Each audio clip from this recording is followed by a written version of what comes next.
There is a quiet kind of power that moves mountains, not by thunder, but by patience, not by noise, but by knowing. And once you learn to hold your peace and pour that energy back into yourself, the world cannot help but shift in your favor. There is a silence that stings, and then there is a silence that sings. The world often mistakes them for the same thing. But those who have walked through storms without needing to shout about the rain know better. They understand that silence, true silence, is not born from weakness, it is born from wisdom. We have been taught that to be silent is to be submissive, that those who speak least are often those who lack the courage to speak up, but that is a misunderstanding born of noise. The kind of silence I speak of is not the silence of fear. It is the silence of knowing, the quiet that lives in the soul of someone who no longer needs to prove, to please, or to perform. It is the deliberate stillness of a person who has learned to protect their peace. You see, anyone can make noise. It is not hard to raise your voice, to throw your energy into the air and demand that others recognize you. But power, real power, doesn't clamor. It does not need to declare itself. It doesn't scream to be seen. It simply is. And in that isness, there is strength that does not rely on reaction. There is a kind of dignity in silence that the loudest person in the room will never understand. To be silent is not to disappear. It is to reappear in yourself. It is to gather your energy where it matters. While others chase claps and compliments, you chase clarity. While others drown in noise, you wade into still waters and find that you are not lost. You are free, you are focused, you are in control. Some will question your silence. They will try to interpret it, define it, dismantle it. They will call you cold, arrogant, distant. But what they do not know is that you have chosen silence not because you are empty, but because you are full of reflection, full of awareness, full of a kind of self-respect that no longer wishes to be wasted on battles not worth fighting. And yes, there will be times when silence is misunderstood as passivity. When you choose not to respond, not to explain, not to defend, some will call you weak. Let them, because you are not here to be understood by everyone. You are here to understand yourself. And understanding oneself is the greatest kind of strategy. Silence becomes a sanctuary when the world gets loud. It becomes a mirror when people try to distort your reflection.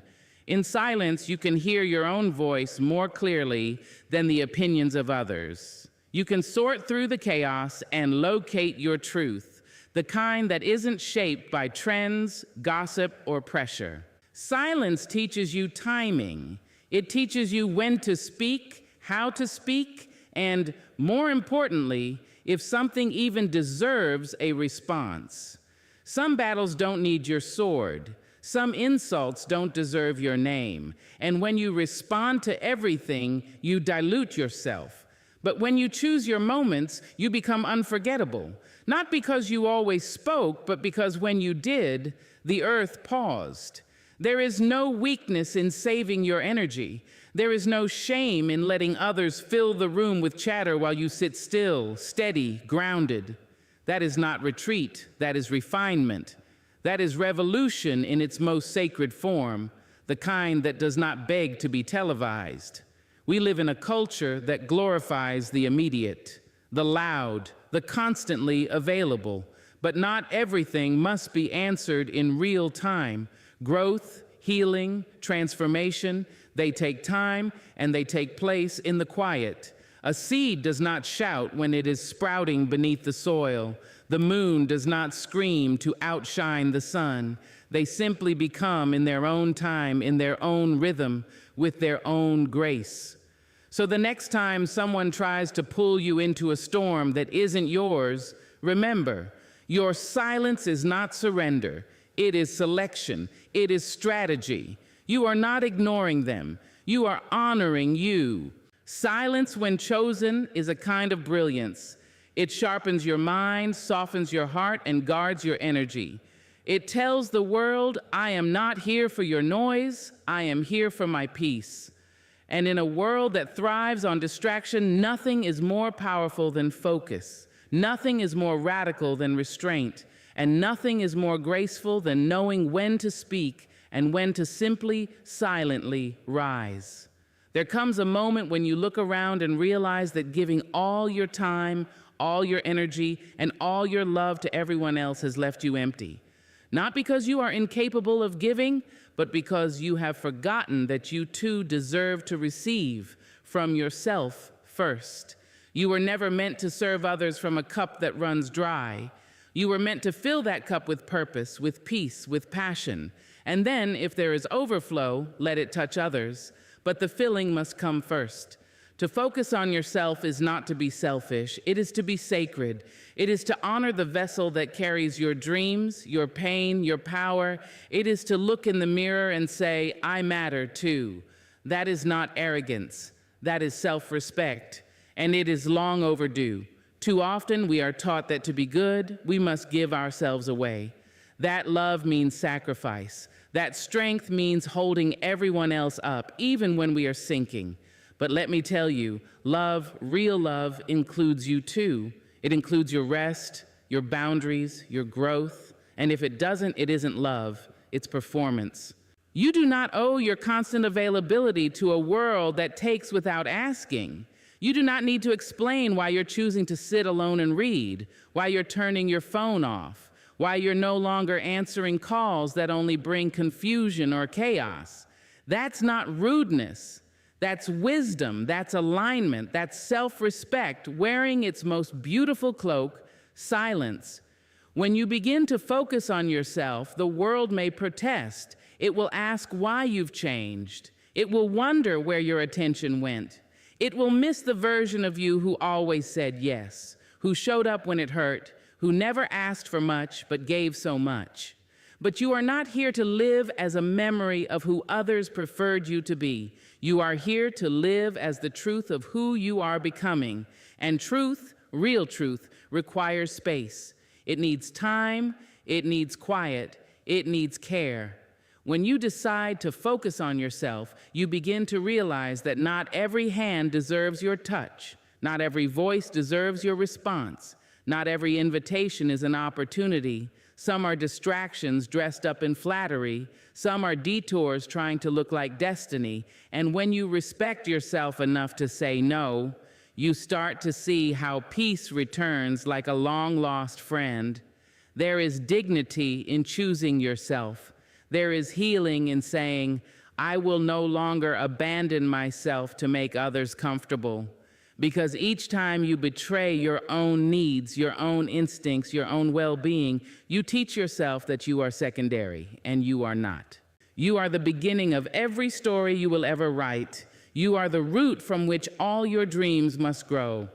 And if you do not water that root, it will dry, no matter how many flowers you try to offer the world.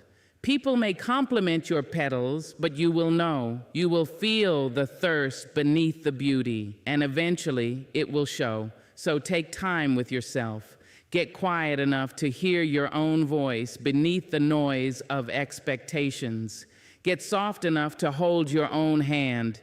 You do not need to rush into fixing others. You do not need to apologize for slowing down, for sleeping in, for starting over. This is your life, and you are allowed to live it at your own pace. Some will call you distant, let them. Some will say you've changed, thank them. Growth is not always loud, but it is always intentional. And when you begin to grow inward, the world outside you begins to reflect that strength. Your self-focus is not just an act of preservation, it is an act of revolution. In a world that wants you fragmented, distracted, and dependent on approval, choosing yourself is the loudest declaration of freedom you can make. You are saying, I am enough. I am worthy of my own love. I will no longer wait for someone else to see my light before I turn it on.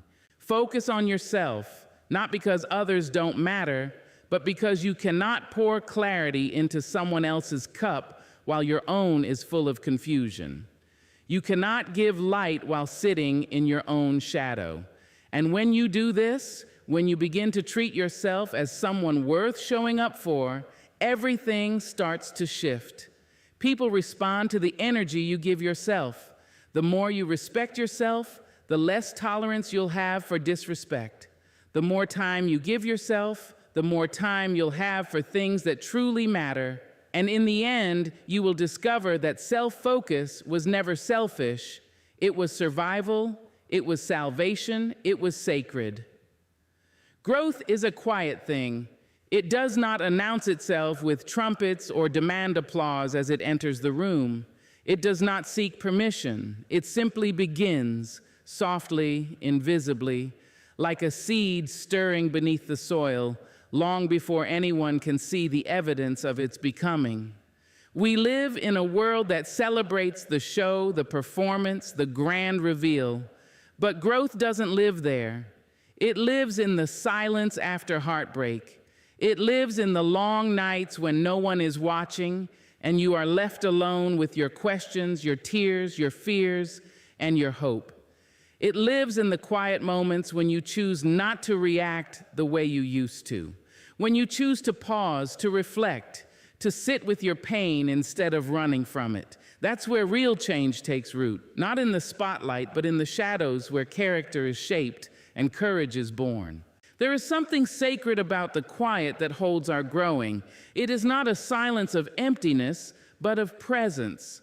The kind of presence that listens deeply, that allows space for transformation to rise up from within.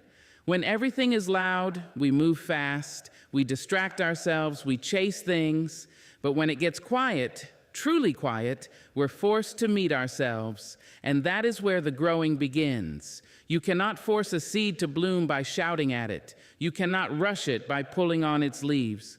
The same is true for your healing, your purpose, your becoming. It needs stillness, it needs protection, it needs time, and it needs to be out of view from the noise of opinions, the weight of comparison, and the pressure to perform. So many people give up on their growth because they cannot see the immediate fruit. They want to skip the silence and go straight to the success. But fruit does not come before the root, and roots grow in darkness. They dig deep into what is unseen and uncomfortable. They go where others will not go, so that when the time comes to rise, they can hold you steady. If you do not allow yourself that time of quiet rooting, you will rise too fast, too fragile, and fall at the first gust of wind. We are not meant to grow all at once. We are meant to grow in seasons, and some seasons look like stillness, like isolation, like rest. But these are not dead places. These are sacred places. They are preparation. They are cleansing. They are the deep breath before the becoming. You may feel behind because your journey is quiet, because no one sees what you're doing, because the world isn't clapping yet. But do not be fooled by the silence. Some of the most powerful things in life grow without witness. A mountain does not need an audience to rise. A tree does not ask for praise to stretch toward the sky. They simply rise quietly, faithfully, day after day. And you are no different. There is a pressure today to constantly announce our progress, to prove we are growing by sharing every step of the process. But real growth does not need to be announced. It reveals itself when the time is right. And often, by the time the world notices, the roots have already been growing for years in the unseen spaces of your life. Let people wonder where you've gone. Let them question your quiet. You do not owe them proof of your process. You owe yourself the patience to evolve without performance. You do not need to be loud to be becoming. Some of your greatest becoming will happen in moments so still, so soft, that only your spirit will know they've taken place. Stay there, in the quiet, in the stretch, in the unglamorous work of healing, rebuilding, becoming. Let the noise pass. Let the world rush. You are not late. You are not missing anything. You are doing the most important work a soul can do. You are growing roots. And one day when the bloom arrives, it will not be because you forced it. It will be because you honored the quiet, trusted the process, and gave yourself the permission to grow in your own time. There is a hunger in this world, one that grows louder with each passing scroll and swipe. It is not the hunger of the body, but of the spirit, a need to be seen, to be validated, to be acknowledged in the eyes of others. And so many chase that feeling, not knowing it is a hunger that cannot be satisfied by the spotlight. Attention, like sugar, gives a rush, but leaves the soul starving. The desire to be noticed is not wrong. It is human. But when it becomes your sustenance, when it becomes your compass, you begin to lose yourself. You start crafting a version of you that's easier for others to digest. You dilute your truth to fit into frames and filters. You shrink or inflate to fit someone else's idea of who you should be. And in all that effort to be seen, you become invisible to yourself. Attention is a drug, and like any drug, it gives you a high that wears off quick. It feeds your insecurities while pretending to cure them. It builds a false sense of self, one that depends on likes, shares, applause. But the moment those stop, you begin to question your worth. You begin to ask, was I ever enough without the echo of the crowd? Sobriety from attention is not easy. It means withdrawing from the noise. It means sitting in the silence where your only mirror is the truth, not compliments, not comments, not the curated versions of life people present to the world. And in that silence, in that sobriety, you learn to face yourself. Not the self others applaud, not the self you dress up for attention, but the one who exists when the screens go dark and the room goes quiet. The hardest part about detaching from attention is the loneliness that follows, because for a while you may feel forgotten. The world doesn't reward quiet transformation. It rewards visibility. But visibility is not the same as value, and presence is not proven by presence online. Some of the most rooted, radiant people are the ones you never see because they've chosen a life of depth, not display. Sobriety teaches you that your worth is not a group project. It is not up for vote. It is not dependent on how many eyes are on you. You begin to realize that peace doesn't come from being recognized. It comes from being real. You find joy in the small, unseen victories. The day you kept a promise to yourself. The morning you woke up and didn't need a stranger's affirmation to feel whole. The night you chose sleep and solitude over one more post to remind the world you exist. In that space, you start to create differently. You begin to live not for applause, but from authenticity. You stop measuring the value of your words by their reaction and start valuing them by their alignment with your spirit. And when you speak, it carries weight, not because it's loud, but because it comes from a place that doesn't need permission. The world will tempt you back. It will offer you another taste, another chance to be seen, to be praised, but you will know.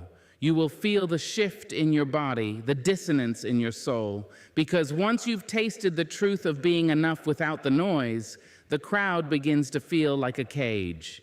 You will see people chasing attention and recognize the ache beneath their performance. You will hold compassion, not judgment, because you've been there. You've stood on that stage hoping the lights would warm you, only to find they leave shadows when they go out. You've known the silence that comes after the applause, and you've survived it. More than that, you've grown in it. And growth, real growth, doesn't crave the crowd. It craves connection, first with yourself, then with what is real, what is steady, what does not change when the followers fall or the trends shift. You will crave conversations that don't start with, look at me, but with, let me know you. You will crave a life that feels full without needing to be watched. The drug of attention tells you that more eyes mean more value, but the truth is The most meaningful things you'll ever do may never be seen. And that's okay, because when you choose sobriety from attention, you don't lose your glow. You simply stop needing someone else to flip the switch. Boundaries do not always arrive with loud declarations. Sometimes they come softly, wrapped in silence. Sometimes the strongest thing you can say is nothing at all, not out of spite, not from anger, but from clarity. When you no longer argue, no longer explain, no longer chase understanding from those committed to misunderstanding you, that is not giving up. That is drawing a line. That is choosing your peace over their permission. The silence where boundaries are built is not empty. It is deliberate. It's the kind of silence that comes when you've said it all before, when your voice has been stretched too thin, trying to hold up other people's comfort. It's the silence that says, "This time I choose me." Not in a way that denies love to others, but in a way that stops denying it to yourself. There comes a moment when you realize that every time you say yes out of guilt, every time you let someone cross a line out of habit, you are training yourself to live smaller than you were made to be. And it is in that quiet realization that something powerful begins to grow. Not resentment, but resolve. Not distance, but direction. You don't need to explain your boundaries to everyone. You don't owe your silence an apology. Sometimes the most respectful thing you can do for them and for yourself is to step back, to pause, to become unavailable to what drains you. And in that sacred withdrawal, you begin the work of rebuilding the walls that protect the garden of your spirit. People may not like your silence. They may feel entitled to your energy, your time, your attention, especially when they've gotten used to your constant yes. But your healing does not require their agreement. Your peace does not depend on their comfort. The silence that builds boundaries is not cruel, it is careful. It is the kind of careful that says, "I see what I need now, and I will no longer ignore it." In the quiet, you learn to separate what is yours to carry from what you were never meant to hold. You begin to sort through all the inherited obligations, the emotional debts, the roles you were given but never agreed to. And with each realization, a line is drawn, not a wall to keep love out, but a door to let self-respect in. The beauty of boundaries is not in what they push away, it's in what they allow to flourish.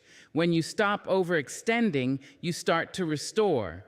When you stop explaining yourself to those who are committed to misunderstanding you, you start to hear yourself again. In that silence, your own voice returns, not loud, but sure. It tells you what you need. It tells you where your yes is sacred, and it tells you that no is a full sentence. Some will mistake your boundaries for distance. Let them. Some will accuse you of being cold, unkind, withdrawn. Let them. Your boundary is not about them. It's about your becoming.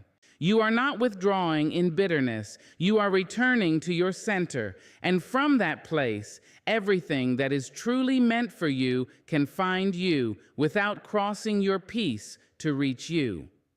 The silence where boundaries are formed is a teacher. It shows you who respects your limits and who only loved your access. It reveals which connections were rooted in reciprocity and which were built on convenience. And as painful as those revelations may be, they are necessary, because you cannot grow in soil that is constantly being walked on. You cannot bloom in a space where your needs are seen as inconveniences.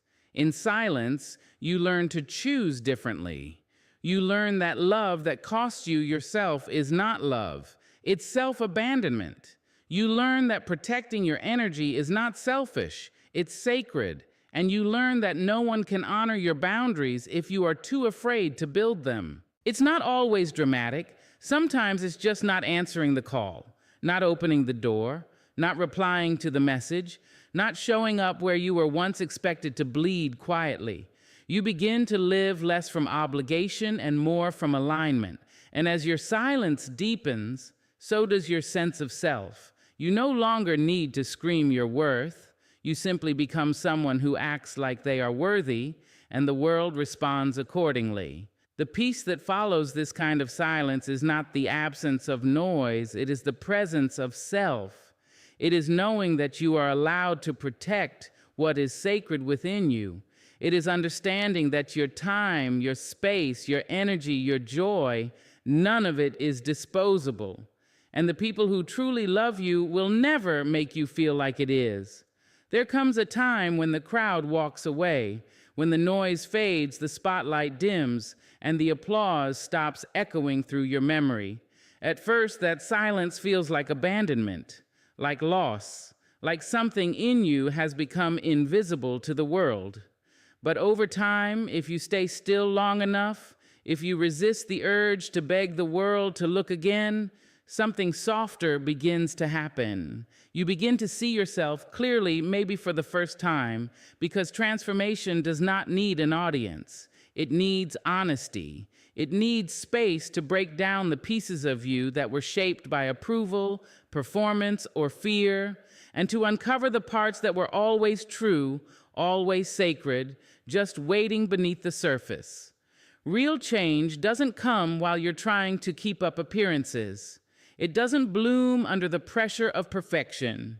It starts when you are no longer trying to impress and you begin the real work of becoming. You will know you are on the edge of transformation when everything familiar stops working, when the way you used to cope no longer soothes you, when the roles you played begin to feel too tight, too small, too scripted. That discomfort is not punishment. It is a signal. It's life calling you inward, calling you deeper. And it's no coincidence that it happens when no one is watching. The soul does not heal in public. It needs the safety of solitude. It needs to not be seen so that it can see itself. There's a kind of shedding that happens in the quiet. You start letting go of what you clung to for identity, the titles, the roles, the reactions you once depended on to feel valid. At first, it feels like loss, but then it starts to feel like freedom, because when you are no longer performing for the crowd, you realize you are free to be whole, not perfect, not polished, whole. It's easy to mistake attention for connection, but when the spotlight moves on, you are left to reckon with what's real.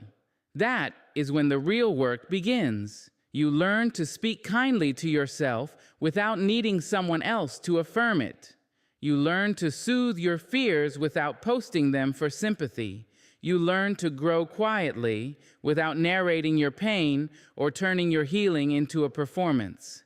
The outside world may call this disappearance, but it is more like emergence. You are not vanishing, you are returning. You are reintroducing yourself to the parts of your spirit that were buried under noise, expectation, and fear. And in that reintroduction, you realize something beautiful. Your transformation was never meant to entertain, it was meant to liberate. The world teaches us to show up and shine. But what it doesn't teach us is how to sit in the shadows and rebuild. It doesn't celebrate the nights you cry yourself open. It doesn't reward the mornings you choose to forgive when no one knows the war you're fighting. But those are the sacred places, the unseen victories, the moments that shape who you are in ways no stage ever could. When no one is watching, you begin to ask different questions. Not how do I look, but how do I feel? Not will they like me, but do I even like myself? That shift changes everything. You stop chasing applause and start chasing peace. You stop striving for relevance and start searching for alignment. You begin to build a life that feels good on the inside, even if no one ever claps for it. And as you grow in that solitude, you begin to carry something different. An energy that cannot be faked, a presence that doesn't beg to be seen. It just is, because when you've been to the bottom of your soul and made peace with what you found there, you no longer need the world's permission to be whole. You are not becoming for them, you are becoming for you. The irony is, once you no longer need to be seen, you are seen more clearly. Once you stop asking for validation, people begin to feel your groundedness. They sense your inner anchor. You don't speak louder, but your words carry more weight. You don't show off your healing, but it radiates through everything you do. And that's the quiet reward of true transformation. It shows even when you're not trying. Let the world forget you for a while. Let it turn its attention elsewhere. Use that space not to despair, but to deepen, to redefine, to rebuild, because the most powerful version of you won't need the world to look first. You'll arrive so full, so rooted, so real, that your presence will speak louder than any spotlight ever could. Let them wonder where you went. Let them whisper why you stopped explaining. Let them watch as you rise, not with noise, not with spectacle, but with a stillness so deep it commands the room. You do not need to be seen to be growing. You do not need to be loud to be heard. Focus on yourself, stay silent, and then just watch how life changes.